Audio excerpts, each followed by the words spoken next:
losing their lives, and we hate to hear that every day. But I want to speak to you today. I want to use Genesis 19 and verse 1 as our text tonight, this afternoon. I want to, Genesis 19 verse 1 says, "And there came two angels to Sodom at even, and Lot sat in the gate of Sodom, and Lot, seeing them, rose up to meet them. And he bowed himself with his face toward the ground." Now, I'm going to preach on something that I think that we all got to guard against, especially since we've been sheltered up and not been able to get out, not been able to go to church. We got to watch out for backsliding. We got to watch out for doing things that we shouldn't be doing. We should still be serving the Lord at our homes and doing us just like we did when church was going on. But I titled this message, "Lot the Backslider." And I hope that in this message, I'm going to give you three things here that where Lot started getting backslided, and where he progressed in backsliding, and where he ended up in backsliding. But we won't talk about those today, and I'm going to do it in this thing about the history. The history of Lot is a history of backslider.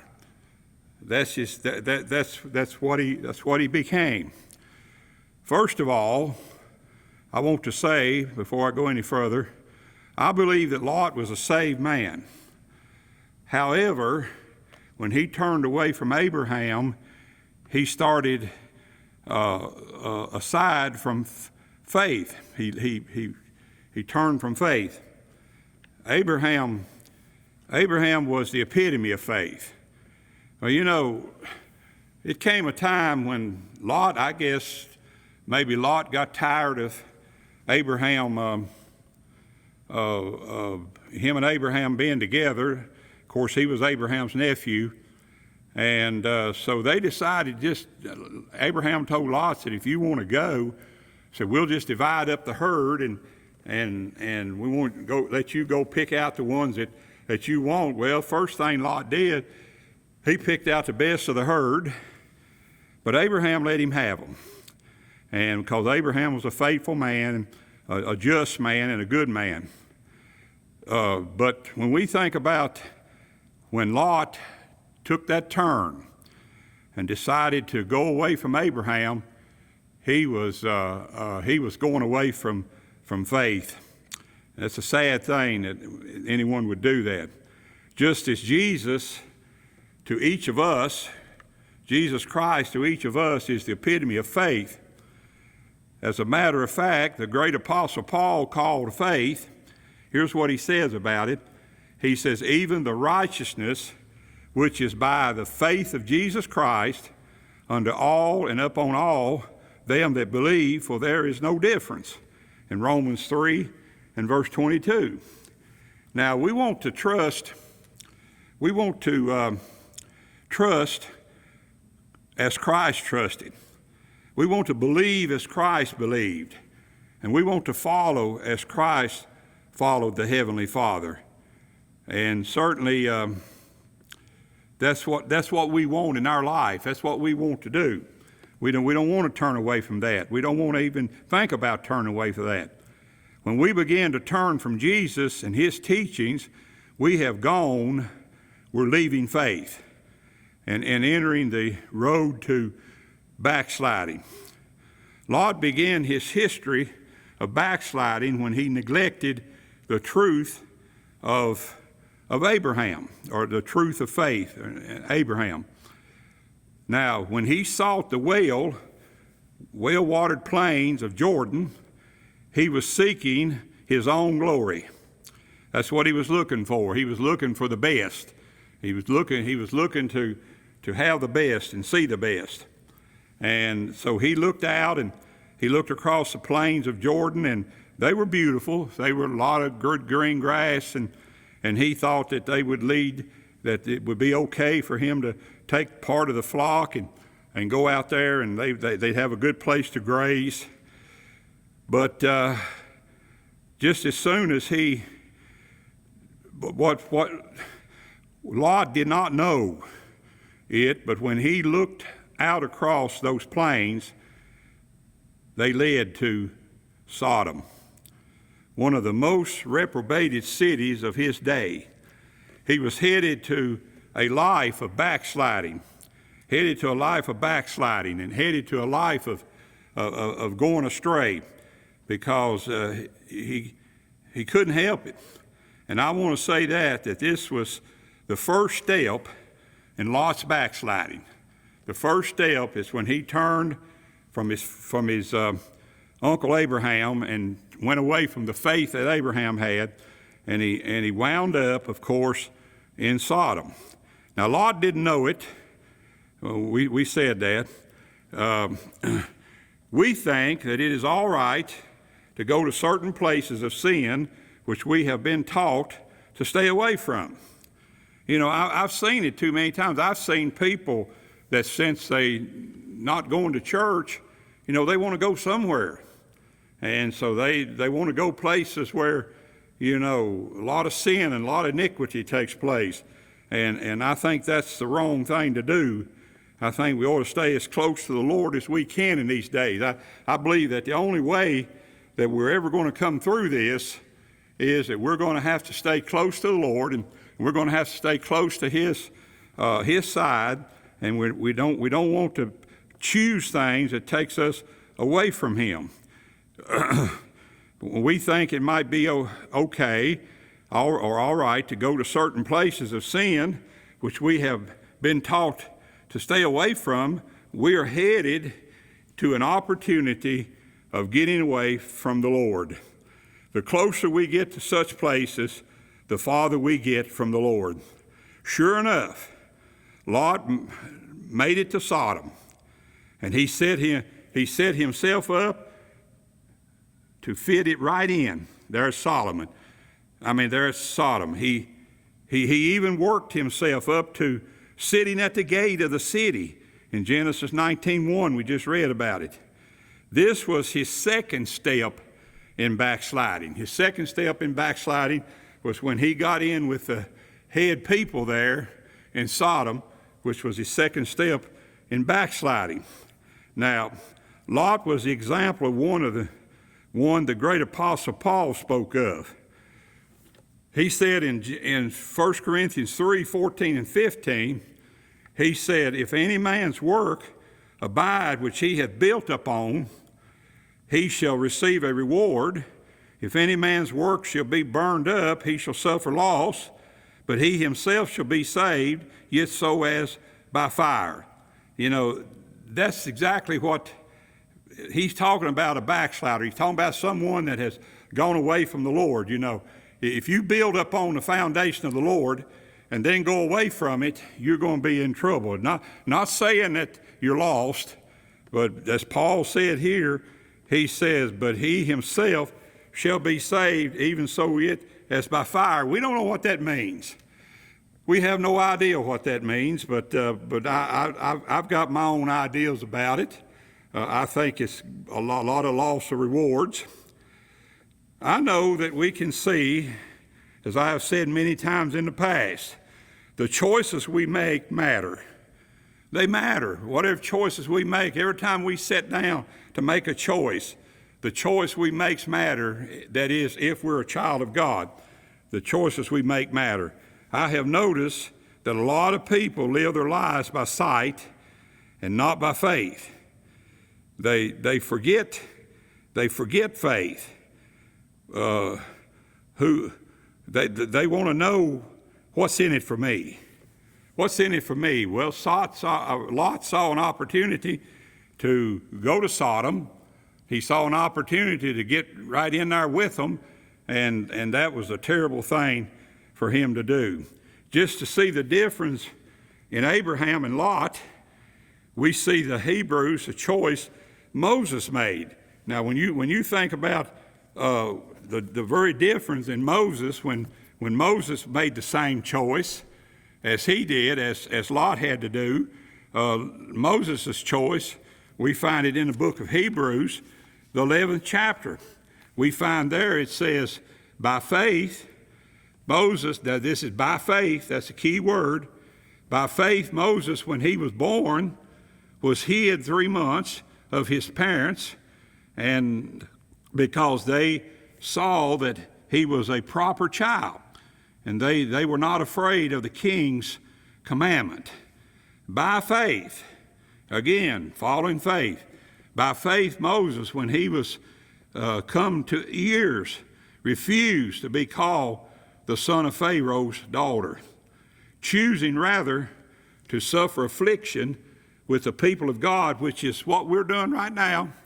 We're suffering affliction as the people of God, and he chose to suffer the affliction with the people of God than to enjoy the pleasures of sin for a season, esteeming the reproach of Christ greater riches than the treasure in Egypt, for he hath respect unto the recompense of the reward. Here again, by faith he forsook Egypt, not fearing the wrath of the king, for he endured as seeing him who is invisible. Sometimes it's hard to leave the crowd. Sometimes it's hard to get away from them. Once we get in with them, sometimes it's hard to walk away from it. Well, Moses was right in there. Moses was in line to be the next Pharaoh. But he chose rather to walk away from that. He chose to walk away from that. And then in 28th verse, he said, through faith he kept the Passover and the sprinkling of blood, lest he that destroyed the firstborn should touch them. Here again, verse 29, by faith they passed through the Red Sea as by dry land, which the Egyptians assaying to do were drowned.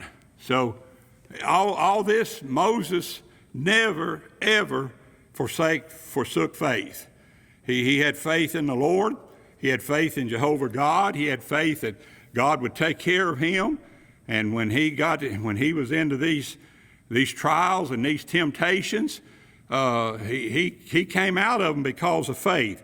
So that's the difference here. Lot got tied up with them, but Moses refused to do that. We saw the difference. If we follow the dictates of our own hearts, which I have seen many do, even the heart was already set up on doing just the opposite of what they were taught. You know, someone said to me one time, said, they're going to do exactly what they're going to do. Well, that's because the heart is set up for that. The heart is set up to do that. And so as a result of it, yes, they're going to do exactly what they want to do. Don't, and I want to warn you, don't pitch your tent towards Sodom. Don't do that. Don't turn your life toward the such of Sodom. Because, you know, we've got cities in the United States today that are just as wicked as the Sodomites. We've got cities just as wicked as Sodom. We've got things going on. You can see things on television that is just the opposite of what's going on. Now, we have seen two of Lot's steps to backsliding. One was when he left the faith of Abraham. The second is when he pitched his tent toward Sodom. Now let's look at his third final step. Lot blended into the city quickly. He did what they did. He said what they said. He partied with them. He followed them to his destruction by compromising his little faith that he had left. He became one of the rulers of that wicked city. Boy, that's something to say about.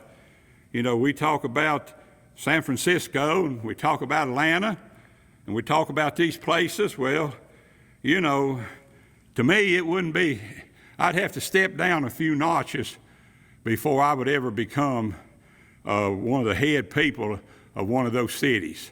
I'd have to step down. I'd have to step down from what I am. You might say, well, you're just a preacher. Well, I would have to step down from that in order to do that. God has sent through God has sent Lot his angels, and the message they brought with them says, "For we will destroy this place, because the cry of them is waxen great before the face of the Lord, and the Lord has sent us to destroy it." Boy, I tell you, I've often said many times over the years, that there's going to be that knock at the door. That's going to be, someday it's going to be a knock at the door. And that's exactly what happened to Lot. That knock came to the door. And Lot went to the door, and those angels were out there. They'd been sent from God. And they brought him this terrible message that this city was going to be destroyed. I don't know. I'm sure that Lot believed them. I know that because of the results that came out of it. But I'm not sure of how many people today would believe it. I mean, people say, well, I'm not going to get into any of that. I'm not going to do any of that. But I'm going to tell you, Paul says in the first chapter of the book of Romans that if you see that and you watch that, then you're taking part in it. It's what Paul says in Romans, the first chapter. He says you're taking part in those things. And that's a terrible thing for us to think about. Let me ask all of you today, if God destroyed, God forbid, everything in your life that was wrong according to God, how much would you have left? How much would you have left? If God came and knocked on your door and said he was going to destroy everything that Sodom had built up, everything that Lot had built up in Sodom, every advancement that he had made, the Lord told him, said, Lord sent a message and said, we're going to destroy this city. Well, Lot believed him. He believed him. He didn't do anything to not to believe him. But when we said how much would you have left if God did that to you, how would it affect your plans and your purposes in life? If we have let our lives be intermingled in the world, we will suffer the loss of many things, maybe even our very life, or the life of someone close to us. That's Lot's wife. You think about that just a moment. Lot's mingling with those sinners. They're those reprobate sinners. They're in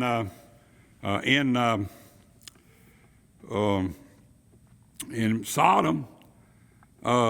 It destroyed everything that he ever was. He destroyed everything, and he lost his wife as a result of it. His wife looked back, and she turned to a pillar of salt. What a terrible thing. We don't think of that today. We don't think of that today. We'll have a death that's close to us. Well, why did that person die? That person was young. Why did they die? Well, I'm like what I heard one preacher say. It's God working. It's God working. God has his own timetable. He has his own working, has his own plans and his own purposes. Some people says, well, they died before their time. No, they didn't. They died exactly when God wanted them to die, and God chastised you and me just exactly when he wanted to chastise us, this same thing. Now, Lot knew the message from the angels was serious, for he went out and began to gather up his family, who was also entangled into the affairs of Sodom. When he told his children, they said, Bible says, and Lot went out and spake unto his sons-in-law, which married his daughters, and said, Up, get out of this place. Get out of this place. For the Lord will destroy this city. But to them he seemed as one that mocked unto his sons-in-law. He never had a testimony. He lost his testimony. That's the part of the third thing of his, the third time of his backsliding, the third step, the final step. He lost his testimony. How many people today don't have a testimony? They can't go to a crowd of people and say, you shouldn't do this or you shouldn't do that. and they can get angry. They can get angry if anybody does. But I'm going to tell you, folks, we've got to realize that that when one provokes another, and when one Christian provokes another, it's not to be mocked at. It's not a mockery. It's not something that somebody's trying to show off to do. It's not a mockery. Will our children believe when we are serious, when we tell them that nothing can be hid under that proverbial rug anymore? Will they believe us? Will they believe us when we tell them that you can't hide anything under that proverbial rug anymore? I don't know whether they'll believe us or not. But I tell you this much, you better keep your testimony. It's one thing for somebody who has a testimony to tell someone, but it's quite another for a person who has no testimony to tell someone, because they're doing exactly what Lot's sons-in-laws accused him of doing, and that was mocking unto his sons-in-law. So we must pray. We must pray that we can keep our testimony. If we've lost our testimony with our family, then we need to pray we can get it back. Families have had to stick together in the last month or so. And I want to tell you, folks, it's a wonderful thing to be able to sit down and tell your family, what things should be done and what things shouldn't be done. It's a wonderful thing to be able to do that. Instead of telling them, well, let's just hide it. Let's just put it under this proverbial rug, and they won't anybody know anything about it. But they will, and they do. It becomes something that is non-essential when it comes to having a testimony. It's just no testimony at all. God is making us accountable today, right now, right this minute. I know this is not a long message, and I didn't intend on it to be a long message, but I intended on getting this point out and getting this point across that we need to, in this time that we have here, we need to try to get back what testimony we once had. Yeah, we once had a testimony. I remember when I was first saved, I couldn't wait to get out there and tell my friends about Jesus. I couldn't wait. I went all over the place. All my friends that I had, I called them friends. They wasn't nothing to most of them. But all my friends that I had, I went out and told them. I got spat on. I got cussed out. I got everything else. But God gave me a testimony. And I pray to God that I've carried that testimony all these years, now 53 years. I've carried this testimony, and I pray that God will help me to further carry this testimony, that we must live our lives by faith and not by sight. May God bless you today.